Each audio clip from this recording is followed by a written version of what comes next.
Okay, that's enough of that. We're back. It's Joe and Alex recording episode 3 of the Serve Up NBA podcast. And the good news is we have artwork.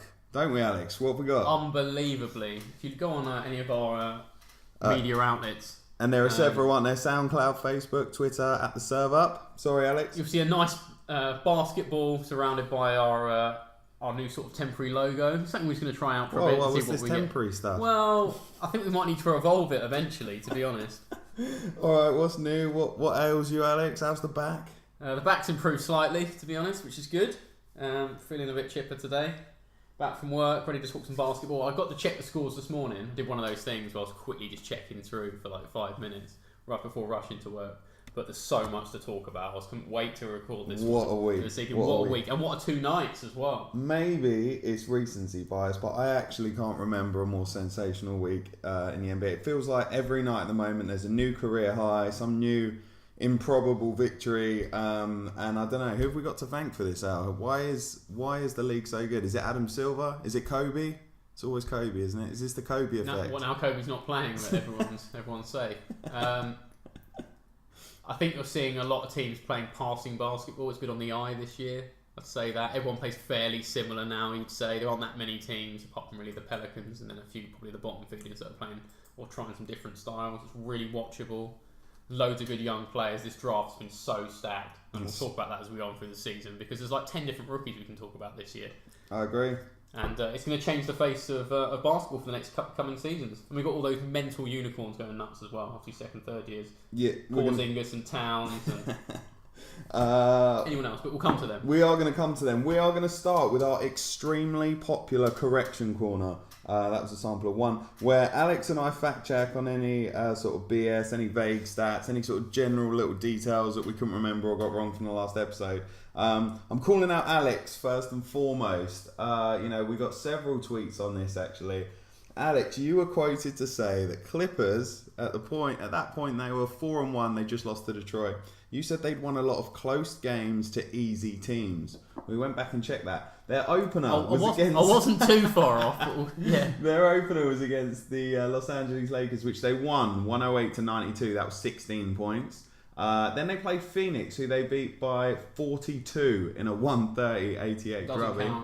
Then they had Utah at 102-84, so that was an 18-point win. But in your defence, they had played Portland in a 104-103 thriller, which they won. So that was a close game. I think I just had some recency bias on that one, and I just assumed that they were all quite close. But that's a really impressive start from the Clippers. They have cooled off slightly though, as we know. Now just sat at 5-4. So after that hot start, they have cooled off as expected, really. Golden State taught them a lesson, didn't they? They did.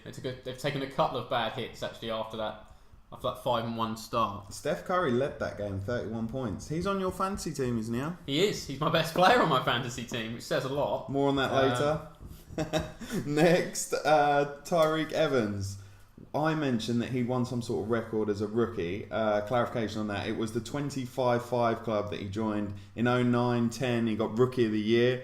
You remember that year that the Kings finished last, 25-57 record. That was good for last in the Pacific Division. They did celebrate it as if it was a championship parade. Do you remember that though, Al? He sinked some free throws. He got fouled, had to go to the line. I do. There were grown men were crying at Tyreke getting this 25-5. Women were fainting, and he iced them at the line. He joined Michael Jordan, Oscar Robertson, and LeBron James as the only other players that averaged. It's an unfortunate list, really. The fact that Tyreek's tarnished that list, because that list is otherwise just otherworldly. And then I think, and then you've just got Tyreek sort of attached to the bottom. I did it as well. It was me. I think that's more just the shape of the team than anything else. And he was impressive that year. I got a question for you. He won Rookie of the Year that year. His rookie year, 09-10. Who did he beat? It was a 2-horse race, and they gave it to Tyreke. Was it 09-10? 09-10. And they gave it to Tyreke. Yeah, but someone else was in the running. Well, that's a tough one. Is that like Derrick Rose or John Wall era? It was Steph Curry. Was it Steph Curry? Oh, Steph I'm a little bit early. Because Steph Curry had a really good second half of the league, whereas Tyreke just lit the season up. Remember, they lost Kevin Martin 5 games in, and then he took on all the scoring. Score, so it was. There should be an asterisk. Are you giving that a Barry Bonds asterisk? to join in that elite club. I think he deserves one. I do like attaching an asterisk to the odd record, and I think we'll discuss that as we go on. There's a few more. All right. I also referred to Al's favourite Lakers rookie as Alonzo Ball, when clearly it is Lonzo Ball. Lonzo Ball. But it's okay. You can call him what you like, to be honest. I'm not overly fussed. You're not going to get the trainers, the $450 Big Brawler brand trainers. I'm not. Apparently he's gone. LeVar's now gone global. He's off to China. His other son, who I can't remember his name, it's the middle son, the least good one, from what I've heard, which says a lot about Lonzo. He's off to China to play like some first game of the college season. I don't know a hell of a lot about college basketball, but they're playing it in China. Oh, that's right. And LeVar is taking his trainers with him and a big like communications and media team, and he's been trying to sell all sorts at this place. He's trying to turn it into his own little event, I think. Is that the American collegiate system that doesn't pay its athletes, but the coaches get like $6 million a year? Is that one? Yes, it's that one. Yeah. Right. Okay, let's get to it. Weekly notables. I have to insist we start with LeBron. He had 57 on John Wall's Washington Wizards. Talk me through that 57. Why is he scoring 57? I had the pleasure of watching most of this game. I think I only missed like a little bit of the third where Bronny was going absolutely nuts. Is he the king? Oh, he's still the king, but could he do that on a nightly basis? I'm not so sure. But what a game it was. Joe asked me the next morning what was the game like last night, and my first sort of line was it was basically layup drills for 30 minutes, but bloody hell it was entertaining. It really was. 23 of 34. He was absolutely superb. 23 of 34, 9 of 9 50% from the three, perfect at the free throw line. Five offensive rebounds out of 11. That's really impressive. 7 assists, 3 steals and 2 blocks. Plus minus a +6 and 57 points. It was the best performance of the season, which lasted for about 6 hours, as we'll come on to later, when someone else put up an incredible stat line as well. They were ahead the whole game though, weren't they? Oh, they were ahead the whole game. Washington were chasing most of it, but Cleveland shot about 70% through 3 quarters. And I don't think any team could hang with that. My only concern is they just weren't playing any defense at the same time. You have to remember Washington did score 122 in this game. To Cleveland's 130. What did you think of Derrick Rose? Derrick had a really good game. He was aggressive. He was going to the line a lot. No, I'm wrong. I say that. He was only 2 of 2. It seemed like he was going to the line, like he was going to the basket a lot. A lot of layups. Well, we know he doesn't get whistles. He doesn't. That's very true. And that stat as well probably shows that. He seems to be going to the basket a lot. Just the 1 rebound, which is actually quite odd, and just a couple of assists. But he was aggressive. He looks like a much more rounded player this year, and he's playing within himself a little bit more. I think, which is helping him. And it's complementing James quite well. They seem to have got that 1-2 like game quite nice. Okay. But it's hurting other players, as I was going to come on to with Wade and Rose. Can we just let's address the elephant in the room, which is Kevin Love. Yeah, as I was about to get onto. Now, we're recording this on Monday, the 6th of November.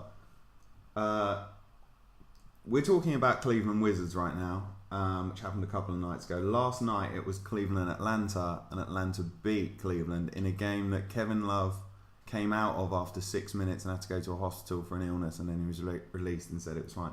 Very fishy. In this game, you know, the game when 130 points were scored by the Cleveland Cavaliers, Kevin Love got 11 of those in 27 minutes. What's going on with Kevin Love? He was a 30 and 30 man. He still could be a 30 and 30 man. He doesn't get past the ball. He's essentially the man standing in the corner shooting the 3, just distracting a defender. And he looks like that man because he looks fed up. I feel like LeBron wants to get him involved, doesn't he? Yeah, I think you'd say that, but he only took 5 shots. He was 2 of 5, and he was 5 and 5 on the line that made his 11 points look half decent. He only shot 3s. He only shot 2 threes. Yeah. He shot 5 threes. So he is standing in that corner and just shooting 3s. And he made 2 of them. Yeah, that was it. He doesn't have any license to do anything off the dribble. He didn't attempt a 2-point field goal. That's a power forward who's 6'10", 6'11", that from good stock, 30 and 30, who's really good in the post, that didn't take a 2-point shot in 27 minutes. That says a lot about what is going on. Their misuse of him, I'd say. Is he on the trade block? I can see if they lose a few more games, he's going to be first. Maybe, and there's talk of them needing just to surround LeBron with more guards, and Eric Bledsoe's on the market, and then he's going to go super small. Is he actually useful? Just stood in the corner, I don't know. It's just part of their major game plan. But the rest of the roster is just filth as well. It's not good. Okay, I got a question for you. You're Brad Stevens. Do you swap Al Horford for Kevin Love straight up? No. Why not? Because Al Horford is like essential to the way you play at Boston. He is like the linchpin. He's like the glue with all those other long, Couldn't like K young Love guys. and do that and get him out from everyone's Defensively, he is very poor, and that's the problem. And Al Horford is an excellent defender, and shoots the three, and spaces the floor. Does all those things that Kevin Love can do. Maybe not to an offensive standard that Kevin Love would. John Wall cost the Wizards this game, didn't they? Last point on this game. Yeah, he wasn't great, to be honest. 4 of 13. Yeah, shooting poorly, sprained his shoulder in the process, didn't get much out of Markieff Morris either. 13 points in 38 minutes. Yeah, Beal really He was kept them 5 around. of 12 from the free throw line. LeBron was 9 of 9, by the way, for people questioning LeBron's. And he didn't play last night either, John Wall. Why was that game so important to win? They were on a 4-game losing streak, or this would have been the 4th, They had to win. They're against, another Eastern Conference finalist contender. I mean, LeBron played 43 minutes, which says it all. How old is he? He's in season 15, 33. It was unbelievable. 43 minutes. But you can't do that every night, and that's the problem. This roster's flawed. We all know it. They need to make a trade.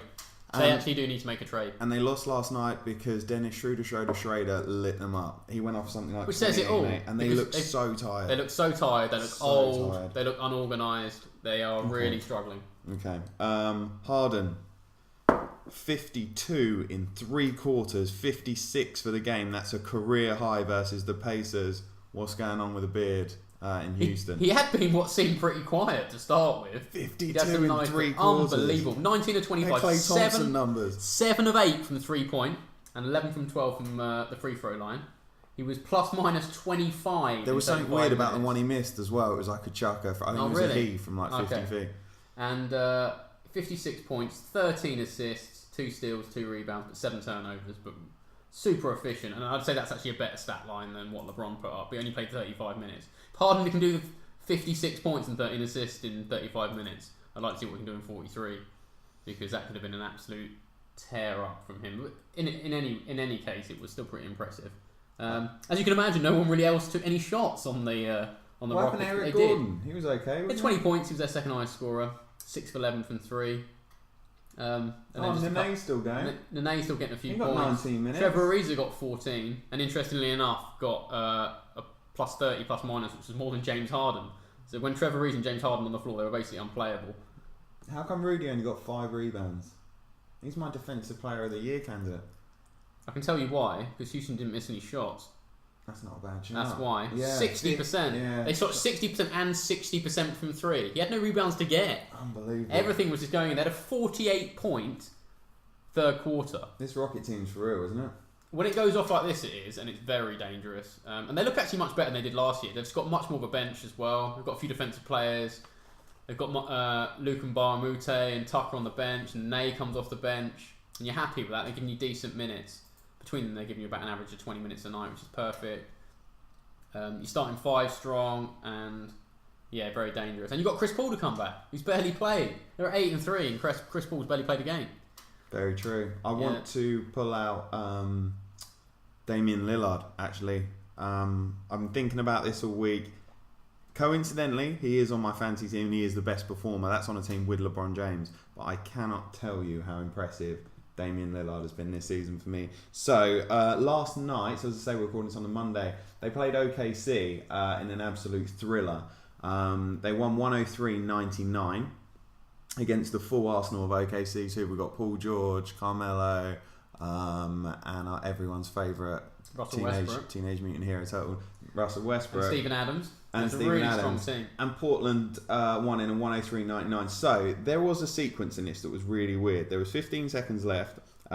It's 100 to Portland, 97 OKC. Portland are inbounding under the Blazer hoop, full court press.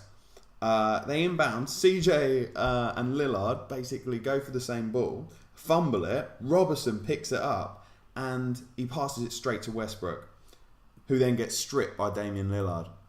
Like, we're talking the last couple of possessions, it's a 4-point game at this point. 3-point game, sorry. Lillard's fumbled, got the strip back. Ball goes back to Robertson, then wraps up Evan Turner, who picks it up. It's Blazers ball again. Robertson goes to the line. Turner goes to the line, ices another 2, and they go on to take the game. So obviously they're in the penalty. The crowd is chanting MVP. And I'm co-signing on it, Alex. The Blazers are 5th in the West right now, 6th and 4th. They're on a 2-game winning streak. And is this you talking yourself into the Portland Trailblazers? It's just Lillard individually. It is actually. I think Lillard is elite now. I'm talking top 8. 36 points, 13 assists, and 5 rebounds. Very strong performance. He is on a tear this season, and he's like the layup king. It's mostly layups. I haven't got his shot chart here, but I know it's just layups. He is just so brutally efficient. He's not shooting that many jumpers, and he's not shooting that many threes, but he can do it all. And that Portland team are a team to be reckoned with, I think. What do you think? Do you like Portland? They've got a strong unit. I mean, that backcourt's just, him and McCollum is just so dangerous. Between them, they're putting up at easily 50 every night. Is he an MVP candidate? I think he's the tier below. I think it was just other people going mental, and he's been good. Like, that was a really strong performance last night, but he hasn't been consistently hitting the high 30s. You've got people like Porzingis hitting the high 30s, Giannis, LeBron. I think he's just the tier below, but he's not far off. Yeah, Boogie's up there, isn't he? Yeah, exactly. And you've got Boogie and AD doing sensational stuff, but there's 2 of them, they sort of hurt each other's numbers slightly. But okay. We got new segment, streaking down the quad. All will be revealed shortly. We're talking about teams that are streaking, wins or losses. We'll go straight to the win column. Right now, the Boston Celtics are on an 8-game winning streak, Alex. What's going on there? Without Gordon Hayward, is Kyrie the man? Kyrie is the man. He's been absolutely dominating, playing really, really smart basketball. Was it him that brought the championship to the land, or was it LeBron? I don't think we can ever doubt it was LeBron. He made the shot. He made the shot. Bronny's never been a shooter. He's never been a finisher. Bronny's never been like a clincher, is he? You don't see him as like that. Oddly enough, because he is like... I mean, he's had game winners and buzzer beaters, isn't he? But I know what you mean. He's not as clutch as someone like Kobe or Jordan. You don't see it as like a dagger or whatever, or that guy's going to do it, or a Carmelo. But he never needed to be, because they've been so consistent. They've been so consistent. They've won series and titles without needing that last second, heave or shot or Does Boston deserve it, that 8-game winning streak? I think they do. All right. Really strong, like the young guys. Brad Stevens is decent. Yeah, really good. Shows you can coach. Jaylen Brown and Jason Tatum. Jason Tatum, by the way, is going to be some player. Maybe not this season, but in a couple of years' time, he is going to be a player. All right, and they know heard it here first. Yeah, they know it. Timberwolves, they're on a 5-game winning streak. It's all about nowhere, because some of those wins have been quite good. They've not been playing... Jimmy Butler hasn't done anything. Jimmy Butler's average stat line's about 8 points and 4 rebounds. Big Cat hasn't been amazing. No. How are they? Wiggins has been steady. I think it's Wiggins. Jeff Teague's had some good games, oddly enough. So I think when Teague plays well and all the others sort of just hang around or get their average, they're really hard to beat. And he's shown they've got a 5-game winning streak. They're 7-3.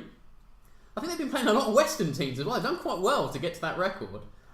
They're 4-1 at home. They played 5 on the road. They played half their games on the road. And they're on a 5-game winning streak. So they're well done. At home. They're one to watch. Yeah, they're in joint second with Golden State.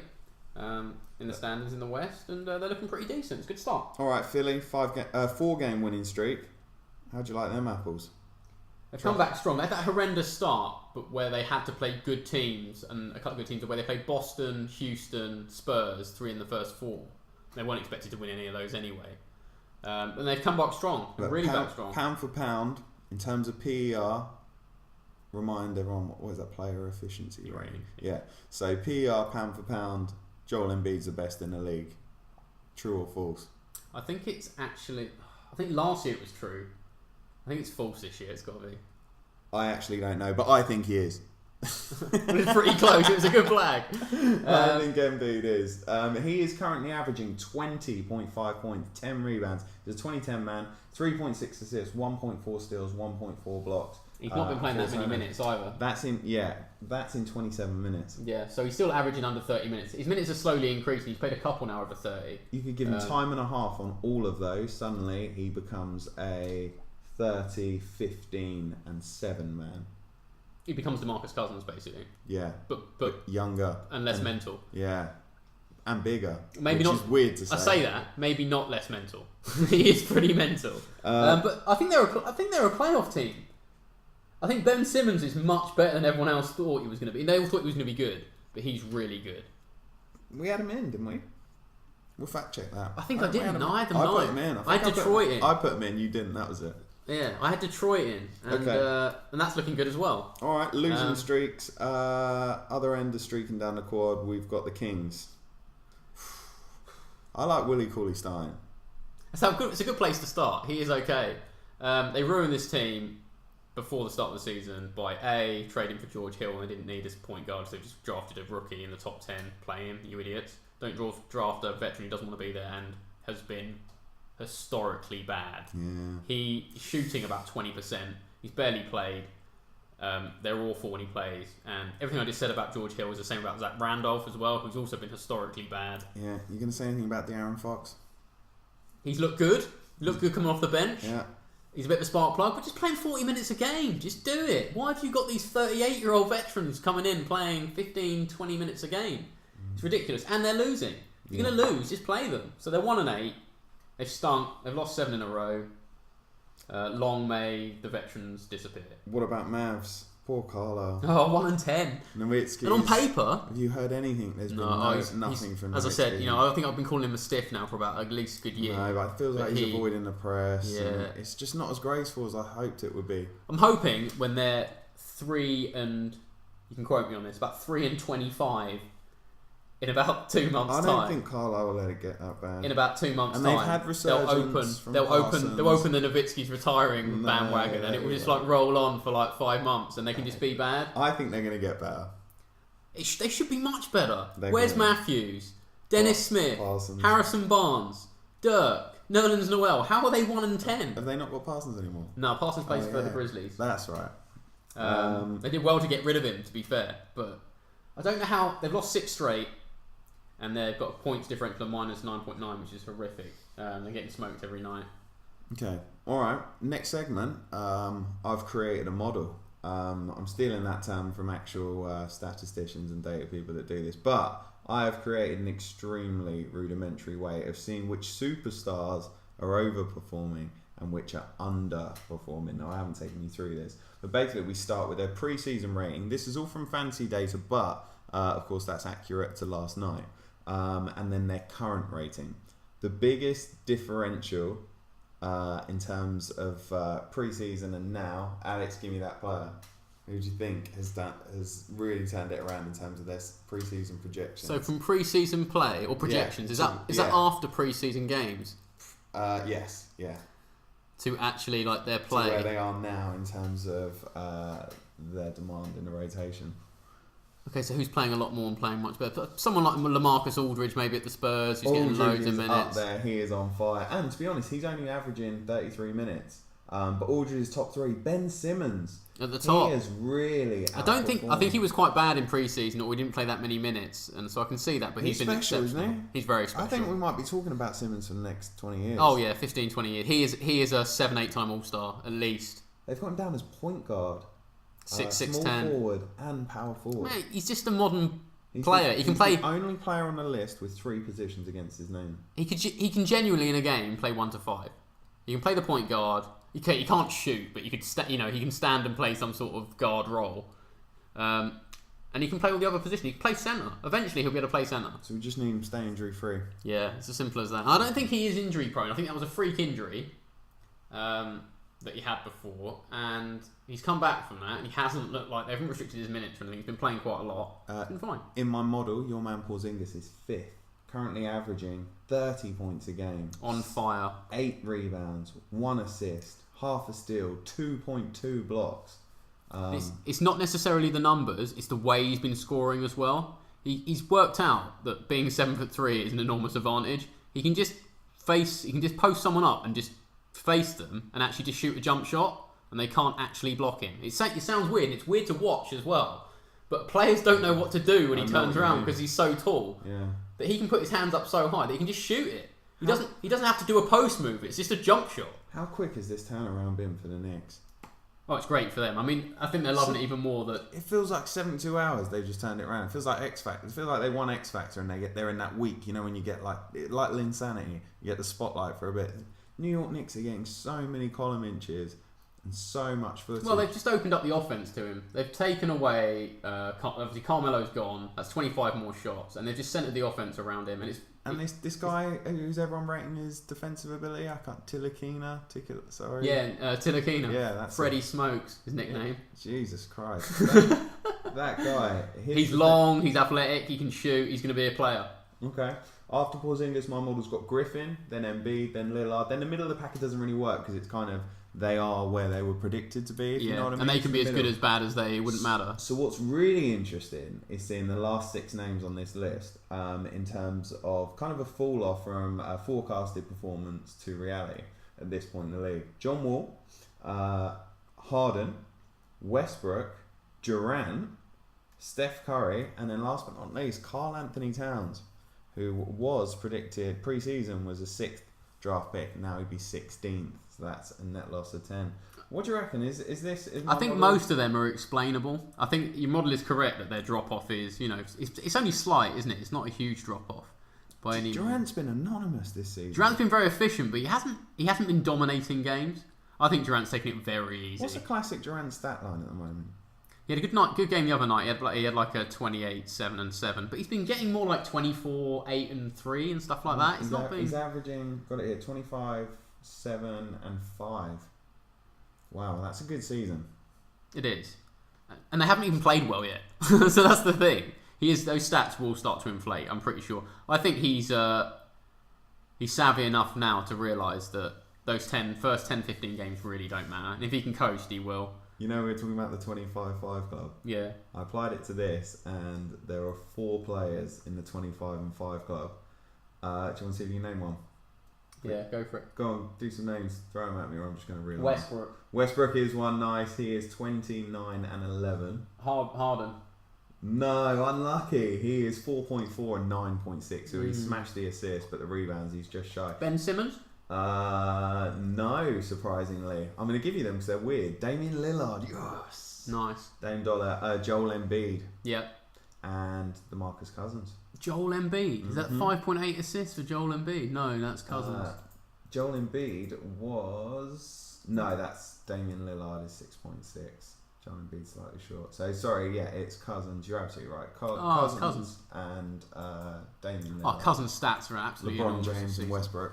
Okay, we are moving on segment. It's over to you, Alex. Name that player. So, just so if you aren't aware, last week Joe gave me clues to 3 players that you wanted me to guess. I got them all right. You did. I did. He made it quite easy for me. Now, I made it really difficult for him, and I'll try and just give him some extra ones. Mainly because I wanted to pick players, but one he knew. He's got good background knowledge of some old small guys as well. I wanted to pick some interesting players. And just stay away from rookies. That's all we talk about fucking when we're on here anyway. Alright, hit me. I'm ready. Okay, cool. So I picked 3. I think one's quite easy and 2 are quite tough. So I'll go with the first one. So this guy was the 2nd pick in the 2001 draft. Okay. Do you need some more information? I'll ask you multiple times, don't worry. Yes, I do. He was originally picked by the LA Clippers, but he was traded to Chicago on draft night. And he was drafted out of Dominguez High School. I don't know how many players were drafted out of Dominguez High School, but I bet not very many. Okay. Some tiny high school in California. Okay, I still need help. Wait, who drafted him? So he was drafted by the Clippers, but traded to Chicago in a draft trade move. Got it. Which I love. I love trades in the draft. Second round, 2001 draft. Yeah. Drafted by Clippers, went to Chicago. Okay. At Dominguez High School. Cool. Which I swear it's probably got no ever NBA players. I love the fact it's such a small high school. He played for the Hornets, the Bulls, as we mentioned, the Bobcats, Dallas and the Knicks, and the Suns. Drew Gooden. No. He won a championship in 2011 with the Dallas Mavericks. Ooh. 2001 draft pick. He's old. He still plays in the league. Do you need more information? I think I do. Give me one more. I think I got some ideas, but I don't want to reveal. Keep going. He plays centre.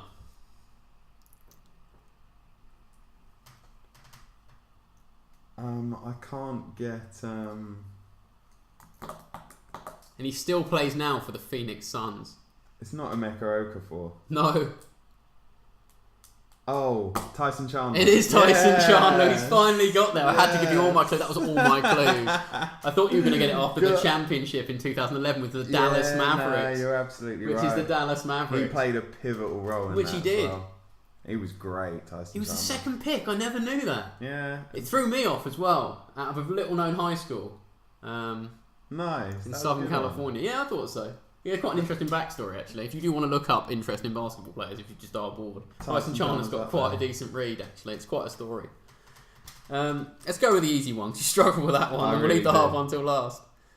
So this guy was drafted 10th in 2010 from Fresno State University. He's been a 4-time All-Star and 3-time All-NBA player. Do you need more information? So he was only drafted 7 years ago.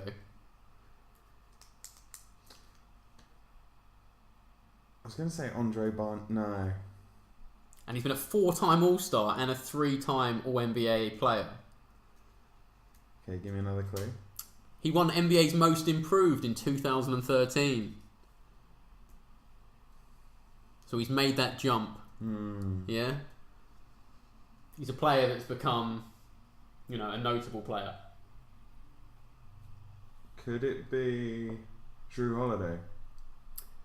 No. Okay. Keep going. He's only ever played for 2 teams in his career. And he was traded this off-season. Someone who'd done a 6-year stint at their first team and then been traded. Jeff Teague? No, you haven't seen Jeff Teague's not a full-time All-Star, I don't think. That's true. Forgot about the full-time All-Star. He plays small forward. No, I'm umming and ahhing here. Keep going. That's actually all the clues that are written down. I thought you'd have got it by now. man. Okay, so... No, you can't give it to me. If I didn't get it, I didn't get it. Okay. Tell me. It's Paul George. Damn. I thought you'd have got that. 4-time All-Star, Most Improved. It was just maybe I wasn't specific enough on some You of them. did say small forward. Yeah. No, And he'd you been gave traded. me enough. The trade one was giving it away. He played the whole time. He's been traded from Indiana to OKC. I'll take it on the chin. Okay. Well, if you couldn't get that, you got no chance of this guy. Go on. This guy was drafted in 1999 out of Boston University. Okay. He's now retired. Okay. He's currently the director of player administration at the Cleveland Cavaliers. To really throw you off. Oh, God. 99 Boston. Okay. He's at He Cleveland. played a pivotal role with the Phoenix Suns, playing alongside Steve Nash in the 3 seasons they finished with over 55 wins. He was named to the All-NBA defensive team twice during those 3 years. Not Goran Dragic. No. Earlier than that. Earlier than Dragic. Much Marbury? earlier. Stefan Marbury. You're in the sort of right era. He was a defence-first guard. His surname is the same name as a popular American fast food chain, which is 2 words, and it's the second word, which is his surname. Like Taco Bell. Rajah Bell. It is Rajah Yes! Bell. It's there. Superb. Got it. Nice. Yeah, you're right. Bell and Nash had a nice little duo. So didn't yeah, they? Rajah Bell. If anyone's interested, if you want to know where he's what he's doing now, he's the director of player administration at the Cleveland Cavaliers. Okay. It sounds like quite a decent job. Yeah, and he's minted. And he's minted. I can imagine that's all right. Yeah, he was undrafted He in does 1999. Man, out of I Boston can't believe College. I didn't get Paul George. I've never liked Paul George. It's true. Maybe that's why. I thought you'd have got that one. But that was a good pickup getting Rajah Bell. You know that play I was talking about last night, the Portland OKC one? During the fumble, Robertson could have passed to Paul George, who was just standing there at the 3-point line. But he fumbled it, tried to do a pass to parcel to Westbrook. You know, And that's when Lillard Paul George's clutch career numbers are horrific. Really? It's something like 1 of 17. In fact, can you fact check me on that? I'll bring that up for next week. I'm worried he's not seeing enough of the ball. He's not. This is the problem when you get these 3 superstars together. One's got to sacrifice, just like Bosch did in Miami, but he turned it into a role. Defense first role. You look at Kevin Love in Cleveland. This is what happened to him essentially. He just got marginalised to the team so much that they don't actually know how to use him anymore. And it could happen to one of those three. If Carmelo's going to dominate the ball and Russell's going to just do what he can to get to the ring and look for assists but he's quite ball dominant. I don't know how many touches Paul George is going to get.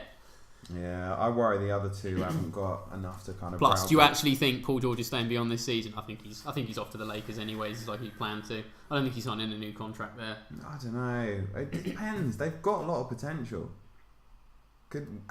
Could it be this? Could they be a better playoff team than they are a regular season team? Maybe they could surprise. Do you remember that Houston. OKC team like 3 years ago that made it to the. They should have beaten Golden State. They got Western Conference, didn't they? Yeah, something like that. This is a much better playoff team than their regular season team. That could be true, but it's early. Clippers also. They're only 4 and 5. But oddly enough, they've got a point differential of +7-2, so they should be like 4th according to that.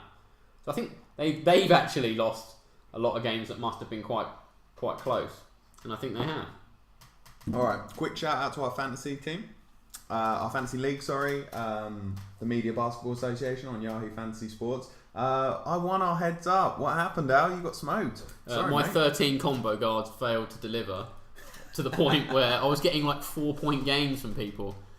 If you are playing fantasy at the moment, stay away from the likes of Jimmy Butler and Lou Williams and anyone else you can think of. You think would be able to score points, but just really can't. Wes Matthews, stay away from. I've got all of these guys on my team. No fault of my own having not drafted them. I, on the other hand, it's a bit of a dire time for me right now. I'm on 3-0. LeBron is killing it for me. So is Damian Lillard. LaMarcus is doing really, really well. Getting a lot of points from Brook Lopez, Kyle Kuzma. Thank you, Al. I know. Right, so the story, if you didn't know, is I drafted, and I'll tell you this at least 5 more times this season, I drafted Kyle Kuzma in Joe's last round pick. No one cares. Like 619th, and it's turned out to be a steal. No, it was a steal. And I'll continue to exploit that. I think you need to get rid of Dion Waiters from your team.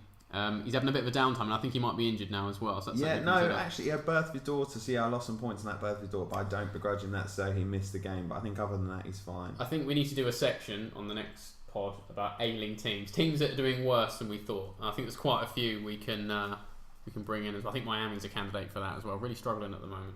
Well, we'll introduce it. Felt like it was a good pod. What do you reckon? What do you think of our last one, by the way? We listened to it back. It was okay, wasn't it? Yeah, I think so. We're getting better. We're getting there. All right. That's it. Cool. We're going to call it a night, I think. Come back. We'll have episode 4 up as soon as possible. Please come again.